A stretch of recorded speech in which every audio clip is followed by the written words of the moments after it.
رسول اللہ صلی اللہ علیہ وسلم نے فرمایا سب سے بہترین نماز داؤد علیہ السلام کی نماز ہے. وہ نصف رات سوتے تھے، تہائی رات جاگتے تھے اور رات کا چھٹا حصہ سوتے تھے. یعنی پہلے کچھ دیر سو جاتے اور پھر درمیان میں جاگتے، پھر آخر میں پھر سو جاتے. تو اس طرح پھر ان کی تھکاوٹ بھی نہیں ہوتی. جو رات کے بالکل ارلی حصے کا سونا ہوتا ہے نا، وہ اگر انسان کو مل جائے تو وہ اتنا زبردست ہوتا ہے گویا وہ انسان ساری رات سو چکا، کئی گھنٹوں کی نیند کے برابر ہوتا ہے. اس میں تھکاوٹ جلد اترتی بنسبت پچھلی رات سو. صحابہ کا قیام. عائشہ رضی اللہ تعالیٰ عنہ سے روایت ہے، انہوں نے فرمایا نبی صلی اللہ علیہ وسلم نے ایک شخص کو مسجد میں قرآن پڑھتے سنا تو فرمایا اللہ اس پر رحم کرے، مجھے اس نے اس وقت فلاں فلاں آیت یاد دلا دی ہے جو میں فلاں فلاں سورت سے بھول گیا تھا. عباد اللہ بن عبداللہ نے حضرت عائشہ رضی اللہ تعالیٰ عنہ سے یہ اضافہ بیان کیا ہے کہ نبی صلی اللہ علیہ وسلم نے میرے گھر میں نماز تہجد پڑھی تو آپ نے عباد کی آواز سنی جو مسجد میں نماز پڑھ رہے تھے. آپ نے فرمایا عائشہ کیا یہ عباد کی آواز ہے؟ میں نے عرض کیا جی ہاں. آپ نے دعا فرمائی اے اللہ عباد پر رحم فرما. کیا خیر خواہی تھی نبی صلی اللہ علیہ وسلم کہ اپنے ساتھیوں کے بارے میں جب سنتے تھے تو وہیں ان کی غیر موجودگی میں بھی ان کے لیے دعا کرتے. تو ابھی آپ نے کہا نا کہ جگہ جگہ روشنیاں، تو یہ صحابہ کے گھروں میں ایسے ہی ہوتا. صحابیات کا قیام. نبی صلی اللہ علیہ وسلم نے فرمایا مجھ سے جبریل علیہ السلام نے کہا کہ حفصہ سے رجوع کر لو کیونکہ وہ بہت روزے رکھنے والی اور بہت قیام کرنے والی ہے اور بے شک وہ جنت میں آپ کی بیوی ہے. امام احمد بن حنبل، امام بخاری، حافظ عراقی، یہ سب قیام اللیل کرنے والے لوگ تھے اور ان کے لیے ایسے ہی تھا جیسے کوئی بہت مانوس چیز ہے، یعنی بالکل روٹین کی بات تھی. تہجد کے فائدے. نمبر 1 خیر و بھلائی ملنا.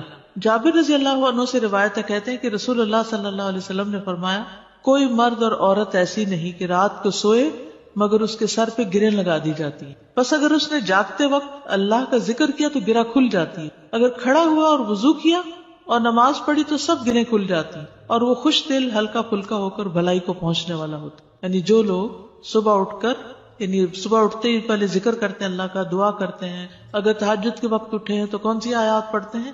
آل عمران کی آخری آیات ان فی خلق السماوات والارض، اور پھر وضو کرتے ہیں، نماز پڑھتے ہیں تو ان کی ساری گریں کھل جاتی، بالکل فریش ہو کر ریلیکس ہو کر دن کا آغاز کرتے ہیں. اور اگر نماز مس ہو جائے تو بوجھ تلے آ جاتے ہیں. اسی طرح نفس میں چستی آتی ہے ورنہ سستی اور خباثت نفس کے اندر آتی ہے. لا علاج مرض سے شفا ملنا.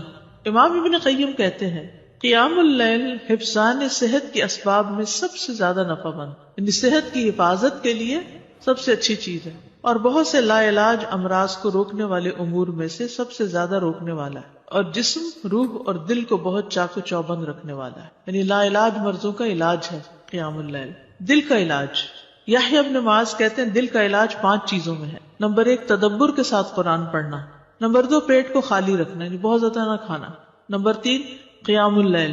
نمبر 4 سحری کے وقت اللہ کے سامنے عاجزی اور انکساری کرنا. نمبر 5 نیک لوگوں کی مجلس میں بیٹھنا. دل کو خوشی ملنا. عطا خراسانی کہتے ہیں جب آدمی رات کو تہجد کے لیے اٹھتا ہے تو خوشی کے ساتھ صبح کرتا ہے اور اس قیام کی وجہ سے اپنے دل میں مسرت محسوس کرتا ہے، اور اگر اس پر نیند غالب آ جائے اور وہ اپنے ورد سے سویا رہ جائے تو غم کی حالت میں صبح کرتا ہے کہ آج میرے تہجد مس ہو گئے، اور اس کا دل ٹوٹا ہوا ہوتا ہے گویا کہ اس کا کچھ کھو گیا ہو، کیونکہ اس نے اپنے نفع مند کاموں میں سب سے زیادہ مفید کام کو کھو دیا، یعنی قیام اللیل کو. رزق ملنا. ابن قیم کہتے ہیں 4 چیزیں رزق کو کھینچ لاتی ہیں. نمبر 1 قیام اللیل. نمبر 2 سحری کے وقت استغفار کی کثرت. نمبر 3 صدقے کا خیال کرتے رہنا. نمبر 4 دن کے شروع اور آخر میں اس کا ذکر کرنا، یعنی صبح شام کی دعائیں ہیں یا اذکار ہیں. چہرے پر نور آنا. حسن بصری سے پوچھا گیا رات کو تہجد پڑھنے والے سب لوگوں سے زیادہ حسین چہرے والے کیوں ہوتے ہیں؟ انہوں نے کہا اس لیے کہ وہ تنہائی میں رحمان کے ساتھ گفتگو کرتے ہیں اور اللہ انہیں اپنا نور پہنا دیتا ہے. لوگوں کی محبت ملنا. سعید بن مسیب کہتے ہیں کہ ایک آدمی رات کو نماز پڑھتا ہے تو اللہ اس کے چہرے میں نور بنا دیتا ہے. اس نور کی وجہ سے ہر مسلمان اس سے محبت کرتا ہے. جب اس کو ایسا شخص دیکھتا ہے جس نے اسے پہلے نہیں دیکھا ہوتا تو وہ کہتا ہے بے شک مجھے اس آدمی سے محبت ہے، یعنی دیکھتے ہی اس کے دل میں اس کی محبت آتی ہے. کوئی ایک فائدہ بتائیے مجھے، کیا فائدہ تہجد پڑھنے کا؟ خوشی ملنا. دل کا علاج. لا علاج مرضوں سے حفاظت. رزق ملنا. نفس میں چستی آنا. لوگوں کی محبت ملنا. چڑچڑا پن دور ہوتا ہے، برداشت پیدا ہوتی ہے.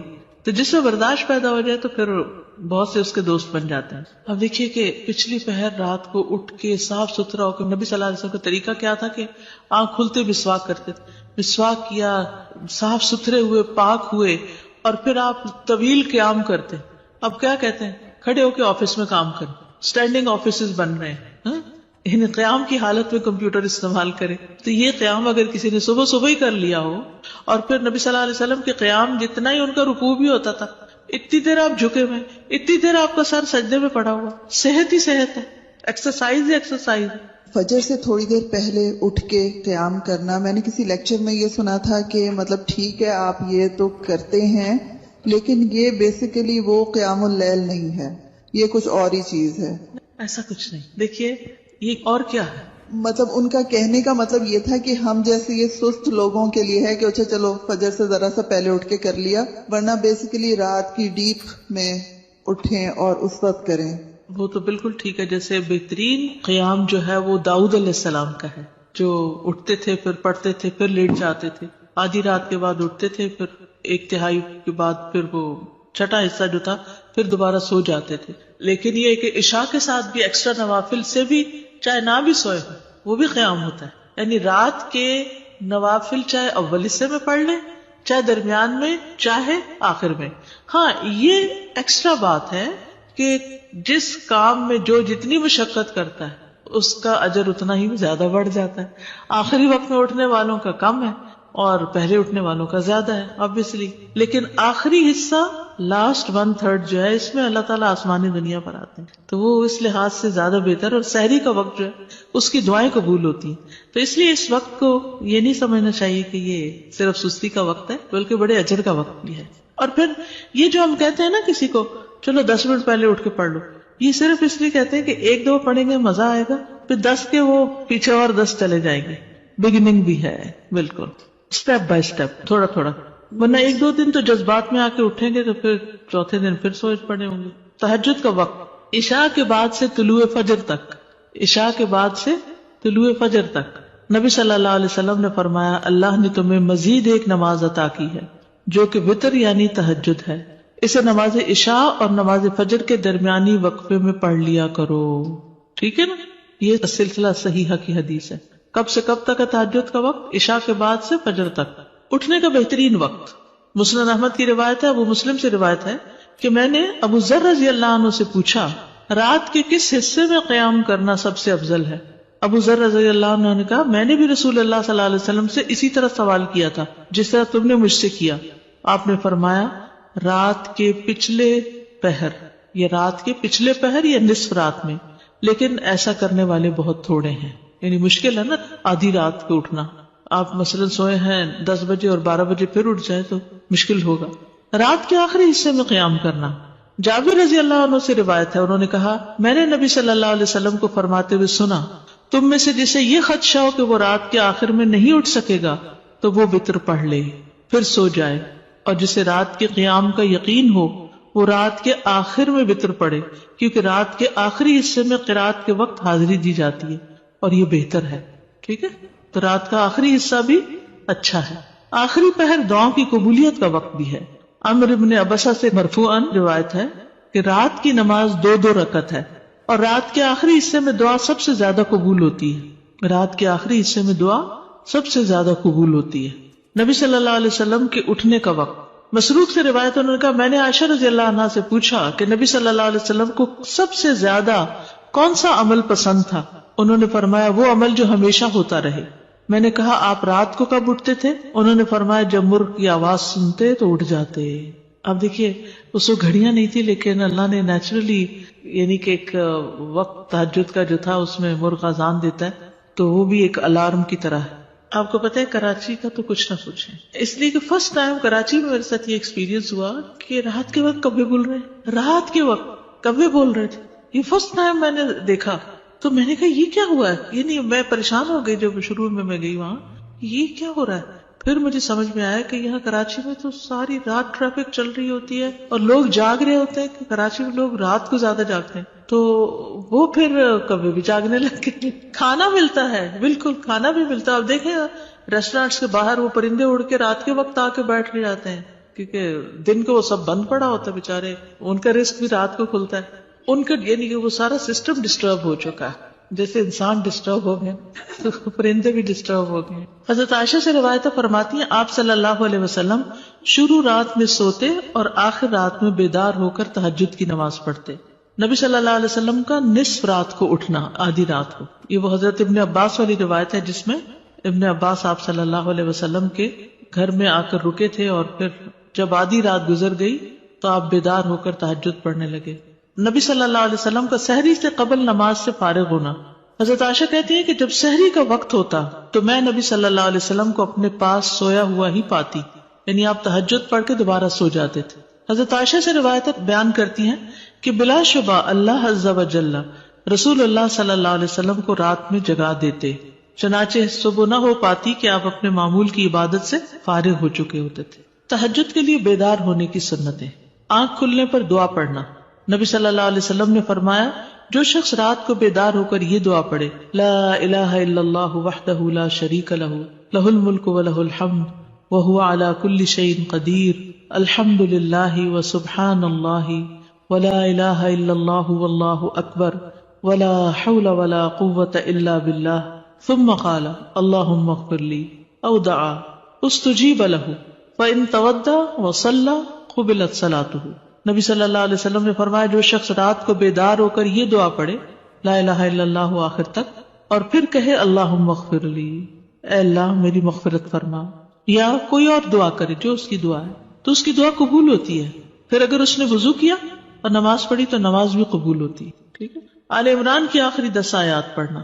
ابن عباس نے ابو المتوکل کو بتایا کہ انہوں نے ایک رات نبی صلی اللہ علیہ وسلم کے ہاں گزاری تو اللہ کے نبی رات کے آخری حصے میں اٹھے، باہر نکلے اور آسمان پر نظر ڈالی، پھر سورۃ آل عمران کی آیت پڑھی ان فی خلق السماوات والارض. 3 بار وقفے سے اٹھنا. ابن عباس کہتے ہیں وہ ایک رات رسول اللہ صلی اللہ علیہ وسلم کے ہاں سوئے تو رات کو آپ جاگے، مسواک کی اور وضو فرمایا. آپ اس وقت یہ آیات پڑھ رہے تھے ان فی خلق السماوات والارض. یہ آیات تلاوت فرمائی حتیٰ کہ سورت ختم کی، پھر آپ کھڑے ہوئے اور 2 رکعتیں پڑھی، ان میں بہت طویل قیام، رکوع اور سجدے کیے، پھر واپس پلٹے اور سو گئے یہاں تک کہ آپ کی سانس کی آواز سنائی دینے لگی. پھر آپ نے اس طرح 3 دفعہ کیا، 6 رکعتیں پڑھی. ہر دفعہ آپ مسواک کرتے، وضو فرماتے اور ان آیات کی تلاوت فرماتے. پھر آپ نے 3 وتر پڑھے، پھر مؤذن نے اذان دی تو آپ نماز کے لیے باہر تشریف لے گئے. یعنی بار بار وضو کیا، بار بار مسواک کیا اور بار بار ان فی خلق پڑھا اور عبادت کی. بیدار ہوتے ہی مسواک کرنا. ابن عمر سے مرفوعاً مروی ہے کہ آپ صلی اللہ علیہ وسلم جب سوتے تو مسواک آپ کے پاس ہوتی، جب بیدار ہوتے تو مسواک سے ابتدا کرتے. اسی طرح جب آپ تہجد کے لیے کھڑے ہوتے تو اپنا منہ مسواک سے اچھی طرح صاف کرتے. 2 رکعتیں پڑھ کر سلام پھیرتے اور مسواک کرتے. سبحان اللہ، کس کثرت کے ساتھ منہ صاف کرتے. صحابہ کو بھی حکم دیا جاتا کہ رات کو اٹھے تو مسواک کرے. پھر درمیانہ وضو کرنا. ابن عباس سے روایت ہے انہوں نے کہا میں نے ایک رات اپنی خالہ میمونہ کے ہاں گزاری. نبی صلی اللہ علیہ وسلم رات کو اٹھے اور اپنی ضرورت کی جگہ آئے، پھر اپنا چہرہ اور دونوں ہاتھ دھوئے، پھر سو گئے اور پھر اٹھے اور مشکیزے کے پاس آئے، اس کا بندھن کھولا، پھر 2 وضو کے درمیان کا وضو کیا، یعنی ہلکا سا وضو، اور پانی زیادہ استعمال نہیں کیا اور اچھی طرح وضو کیا. پھر اٹھے اور نماز شروع کی. کم سے کم اور زیادہ سے زیادہ تعداد کتنی رکعتیں پڑھنی چاہیے؟ ٹھیک ہے. یہ بھی بڑا اہم سوال ہے. اکثر لوگ پوچھتے ہیں تہجد کتنی رکعتیں؟ تو یہ ظہر اثر وغیرہ کی طرح مقرر رکعتیں نہیں ہیں، اس میں وسعت ہے. ٹھیک ہے. کم سے کم اور زیادہ سے زیادہ تعداد. ابن عثیمین کہتے ہیں نبی صلی اللہ علیہ وسلم سے رات کی نماز کے متعلق سوال کیا گیا تو آپ نے فرمایا رات کی نماز 2 رکعت ہے، مثنا مثنا، اور آپ نے اس کو کسی تعداد کے ساتھ متعین نہیں کیا. آپ نے یہ نہیں فرمایا 4 ہے، 6 ہے، 8 ہے، 10 ہے، نہیں. کیا فرمایا؟ 2 ہے. تو جب نبی صلی اللہ علیہ وسلم نے اس کے لیے کسی گنتی کو متعین کیے بغیر کیفیت کو واضح کر دیا تو اس سے معلوم ہوا کہ نماز کا معاملہ اس بارے میں وسعت رکھتا ہے، یعنی اس میں کافی گنجائش ہے. انسان 100 رکعتیں بھی پڑھ سکتا ہے اور 1 رکعت کے ساتھ اس کو وتر بنا سکتا ہے. تو اصل بات یہ کہ انسان جتنی طاقت پاتا ہے اتنی رکعتیں ادا کر لے. ٹھیک. ابن باز رات کی نماز کی تعداد کے متعلق کہتے ہیں کہ یہ بات ہر انسان کی طاقت کی طرف لوٹتی ہے، اور نبی صلی اللہ علیہ وسلم 11 رکعت ادا کرتے اور 2 رکعت پر سلام پھیرتے. آپ علیہ الصلوۃ والسلام اپنی قرات، اپنے رکوع اور اپنے سجدوں کو لمبا کرتے تھے اور قیام اللیل کو 2 ہلکی پھلکی رکعتوں کے ساتھ شروع کرتے تھے. سب سے بہتر یہی ہے. اور اگر وہ 3، 5 یا اس سے بھی زیادہ پڑھتا تو کوئی حرج نہیں. ہر ایک اپنی طاقت کے مطابق ادا کرے گا، اس میں کوئی حد نہیں. لیکن سب سے افضل صورت 11 رکعت نماز پڑھنا ہے، 8 تہجد اور 3 وتر. نبی صلی اللہ علیہ وسلم کا رمضان اور غیر رمضان میں 11 رکعت سے زیادہ نہ پڑھنا. ابو سلمہ بن عبد الرحمن سے روایت ہے، انہوں نے عائشہ رضی اللہ تعالی عنہا سے پوچھا، اور یہ صحیح مسلم کی روایت ہے، کہ رمضان میں رسول اللہ صلی اللہ علیہ وسلم کی نماز کیسے ہوتی تھی؟ انہوں نے جواب دیا، رسول اللہ صلی اللہ علیہ وسلم رمضان اور اس کے علاوہ دوسرے مہینوں میں فجر سے پہلے 11 رکعتوں سے زیادہ نہیں پڑھتے تھے. شیخ البانی کہتے کہ صحیح نص کے ذریعے رسول اللہ صلی اللہ علیہ وسلم کے فعل سے قیام اللیل کی رکعات کی تعداد 11 ثابت ہے، اور جب ہم اس میں غور کرتے ہیں تو ہمارے لیے انتہائی واضح طور پہ ظاہر ہو جاتا ہے کہ آپ اپنی پوری زندگی اس گنتی پر قائم رہے، خواہ رمضان ہو یا اس کے علاوہ، آپ اس سے زیادہ نہیں پڑھتے تھے. جہاں 13 کی بات آتی ہے نا تو وہ 2 سنت فجر کی بھی شامل کر لیتے ہیں. حضرت عائشہ سے روایت ہے، نبی صلی اللہ علیہ وسلم رات کو 11 رکعتیں پڑھتے، 8 رکعتیں تہجد اور 3 وتر. کبھی 9 رکعتیں بھی پڑھی ہیں آپ نے، ٹھیک ہے، کبھی 7 رکعتیں بھی ادا کی ہیں آپ نے، اور 7 سے کم نہیں پڑھی، یعنی 6 پڑھ کے 1 وتر کیا ہے، 7 سے کم نہیں پڑھی اور 13 سے زیادہ نہیں پڑھی. رکعات کی ادائیگی کا طریقہ کیا ہے؟ 2 کر کے پڑھنا. حضرت عبداللہ بن عمر سے روایت، انہوں نے کہا، ایک آدمی نے پوچھا کہ اللہ کے رسول رات کی نماز کیسے ادا کی جائے؟ آپ نے فرمایا، رات کی نماز 2 رکعتیں ہیں، جب صبح ہونے کا اندیشہ ہو تو 1 وتر پڑھ لو. جب آپ تہجد پڑھتے تو ہر 2 رکعتوں کے بعد سلام پھیرتے اور 2 ہلکی رکعتوں سے آغاز کرتے. زید بن خالد جوہنی سے روایت ہے، انہوں نے کہا، میں آج رسول اللہ صلی اللہ علیہ وسلم کی نماز کا مشاہدہ کروں گا، یعنی رات کی نماز کا. میں نے دیکھا کہ آپ نے 2 ہلکی رکعتیں پڑھی، پھر 2 انتہائی لمبی، بہت ہی زیادہ لمبی رکعتیں ادا کی، پھر 2 رکعتیں پڑھی جو ان 2 لمبی رکعتوں سے ہلکی تھی، پھر 2 پڑھی جو پہلے والوں سے کم تھی، پھر 2 پڑھی جو اپنے پہلی والی رکعتوں سے کم تھی، پھر 2 رکعتیں پڑھی جو اپنی پہلی والی رکعتوں سے کم، پھر وتر ادا کیا. یعنی سب سے پہلے 2 ہلکی، پھر 2 خوب لمبی، پھر 2 اس سے کچھ کم، پھر اس سے کم، پھر اس سے کم، پھر اس سے کم. لیکن آپ کی یہ جو رکعتیں تھی بہت خوبصورت اور بہت طویل ہوتی تھی. حضرت عائشہ کہتی ہیں، ان کی خوبصورتی اور ان کی طوالت کے بارے میں مت پوچھو. پھر 4 رکعتیں پڑھتے، ان کے حسن، ان کی طوالت کے بارے میں نہ پوچھو. پھر 3 رکعتیں پڑھتے، یعنی 4 کے بعد تھوڑا سا بیچ میں وقفہ، پھر لمبے سجدے کرتے تھے. حضرت عائشہ کہتی ہیں کہ رسول اللہ صلی اللہ علیہ وسلم رات کو 11 رکعت پڑھتے تھے، یہ آپ کی رات کی نماز تھی. اس میں آپ اتنا طویل سجدہ کرتے کہ اپنا سر اٹھانے سے پہلے تم میں سے کوئی 50 آیتیں پڑھ لے. تہجد میں قرات، لمبی قرات کی فضیلت صحیح مسلم میں ہے. جابر رضی اللہ عنہ سے روایت ہے، انہوں نے کہا کہ رسول اللہ صلی اللہ علیہ وسلم نے فرمایا، فضیلت والی نماز وہ ہے جس میں قیام لمبا ہو، یعنی دیر تک کھڑے رہے. 10 آیات کی تلاوت کا اجر. رسول اللہ صلی اللہ علیہ وسلم نے فرمایا، جس شخص نے 10 آیتوں سے قیام کیا وہ غافلوں میں سے نہیں لکھا جاتا. 100 آیات کی تلاوت کا اجر. رسول اللہ صلی اللہ علیہ وسلم نے فرمایا، جس نے 100 آیات کے ساتھ قیام کیا وہ فرما برداروں میں سے لکھا جاتا ہے. رسول اللہ صلی اللہ علیہ وسلم نے فرمایا، جس نے رات کی نماز میں 100 آیات کی قرات کی اسے غافلین میں نہیں لکھا جاتا اور اسے فرما برداروں میں لکھ لیا جاتا ہے. 1000 آیات کی تلاوت کا بے انتہا اجر. رسول اللہ صلی اللہ علیہ وسلم نے فرمایا، جو 1000 آیات سے قیام کرے وہ بے انتہا ثواب جمع کرنے والوں میں لکھا جاتا ہے. مقنطرین کا لفظ آتا ہے. نبی صلی اللہ علیہ وسلم کی قرات. آپ صلی اللہ علیہ وسلم کی تہجد میں قرات مختصر ہونے یا لمبی ہونے کے اعتبار سے مختلف ہوتی تھی. کبھی آپ ہر رکعت میں یا ایھا المزمل کی مقدار کے مطابق قرات کرتے تھے، اور یہ 20 آیات والی سورت ہے، ٹھیک ہے. کبھی آپ ہر رکعت میں کیا پڑھتے؟ یا ایھا المزمل 20 آیات والی. کبھی 50 آیات کے برابر قرات کرتے تھے، اور کبھی کبھی سورۃ البقرہ اور آل عمران اور النساء بھی. تو اس سے ہی پتہ چلتا ہے کہ اس میں کوئی لگا بندہ قاعدہ نہیں کہ اتنی ضرور قرات کی جائے، حسب حالت کم یا زیادہ کی جا سکتی ہے. لیکن obviously جتنی کریں گے پھر اس کا اجر اتنا ہی مختلف ہو جائے گا. نبی صلی اللہ علیہ وسلم کا قیام لمبا ہوتا تھا. عبداللہ بن مسعود سے روایت ہے، وہ کہتے ہیں، میں نے ایک رات نبی صلی اللہ علیہ وسلم کے ہمراہ تہجد پڑھی تو آپ کافی دیر کھڑے رہے، حتیٰ کہ میں نے ایک برے کام کا ارادہ کیا. ہم نے کہا، آپ کا کیا ارادہ تھا؟ انہوں نے فرمایا، میں نے یہ ارادہ کیا کہ میں نبی صلی اللہ علیہ وسلم کو قیام میں چھوڑ کر خود بیٹھ جاؤں. تھک گئے ہوں گے. ایک ہی آیت کی مسلسل تکرار. حضرت عائشہ سے مروی ہے، انہوں نے کہا کہ نبی صلی اللہ علیہ وسلم نے ایک رات قرآن کی ایک ہی آیت سے قیام کیا، یعنی ایک آیت بار بار پڑھتے رہے، بار بار پڑھتے رہے. اور وہ کیا آیت تھی؟ ان تعذبہم فانہم عبادک وان تغفر لہم فانک انت العزیز الحکیم. اگر تو ان کو سزا دے تو بے شک وہ تیرے ہی بندے ہیں، اور اگر تو معاف کر دے تو بے شک تو ہی غالب بڑی حکمت والا ہے. یعنی یہ تو تجھ پر، یعنی کہ ایک طرح سے رحم ہی کی درخواست کر رہے ہیں کہ تیرے بندے ہیں، تو رحم فرما دے ان پر. اسی طرح سورۃ الاخلاص کی تکرار، بار بار ایک ہی سورت. پھر اسی طرح جہری اور سری دونوں طرح سے قرات کرنا جائز ہے. آپ چاہیں تو تہجد میں بلند آواز سے تلاوت کریں، چاہیں تو دل میں پڑھیں. غزیف بن الحارث سے روایت ہے کہ میں نے عائشہ رضی اللہ تعالی عنہا سے کہا، کیا آپ نے دیکھا کہ رسول اللہ صلی اللہ علیہ وسلم قرآن اونچی آواز سے پڑھتے تھے یا خاموشی سے؟ فرمایا کبھی اونچی آواز سے پڑھتے، کبھی دھیمی آواز سے. میں نے کہا اللہ اکبر، تمام تعریف اللہ کے لیے جس نے اس معاملے میں وسعت رکھی. اب یہ اختلاف نہیں، کیا ہے؟ وسعت ہے. ابو ہریرہ سے روایت ہے، وہ بیان کرتے ہیں کہ نبی صلی اللہ علیہ وسلم رات کو کبھی بلند آواز سے اور کبھی دھیمی آواز سے قرات کرتے. ابن عباس کہتے ہیں کہ نبی صلی اللہ علیہ وسلم کی قرات اس قدر بلند ہوتی کہ صحن میں بیٹھا آدمی سن سکتا تھا جب آپ گھر میں یعنی کمرے میں ہوتے تھے. حضرت عائشہ سے مروی ہے کہ ایک شخص رات کو اٹھا اور قرات کرنے لگا.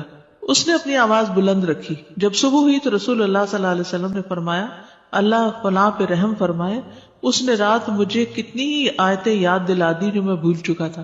تو بعض اوقات اونچی قرات سے دوسرے لوگوں کو فائدہ ہو جاتا ہے جو آس پاس ہوتے ہیں. درمیانی آواز میں قرات. ایک رات نبی صلی اللہ علیہ وسلم نکلے اور ابو بکر رضی اللہ عنہ کے پاس سے گزرے. وہ نماز پڑھ رہے تھے اور ان کی آواز دھیمی تھی. راوی کہتے ہیں اور آپ عمر بن خطاب کے پاس سے گزرے، وہ بھی نماز پڑھ رہے تھے، ان کی آواز بہت بلند تھی. کہتے ہیں جب وہ دونوں نبی صلی اللہ علیہ وسلم کے پاس اکٹھے ہوئے تو آپ نے فرمایا اے ابو بکر، میں تمہارے پاس سے گزرا، تم نماز پڑھ رہے تھے اور تمہاری آواز دھیمی تھی. انہوں نے کہا اللہ کے رسول، میں نے جس سے مناجات کی اسے سنایا، یعنی جس سے میں بات کر رہا ہوں اس کو تو دھیمی آواز بھی سن جاتی.